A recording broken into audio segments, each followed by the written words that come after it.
Quel est le sens de l'internationalisme? C'est à ce moment-là que les nations se rassemblent à bénéficier les unes des autres. La capacité des nations à faire face à des problèmes internationaux tels que les conflits militaires et le changement climatique est un facteur déterminant. C'est la capacité des nations du monde entier à maintenir la paix et résoudre les conflits nationaux ou internationaux. Cependant, si une nation abuse de ce pouvoir pour interférer dans les conflits pour des raisons personnelles, cela peut poser des problèmes aux autres nations impliquées dans le conflit. Simplement leur envoyer de l'aide étrangère, ils pourraient gagner de plus de pouvoir et prendre contrôle d'une nation.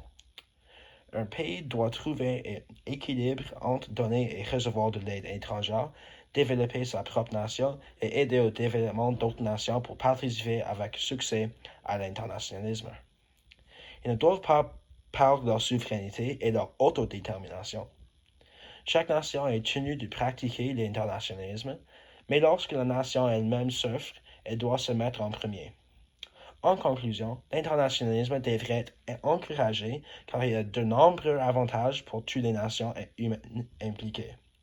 Et c'est un simple acte d'humanitarisme parce que toutes les nations s'unissent pour lutter pour une cause meilleure.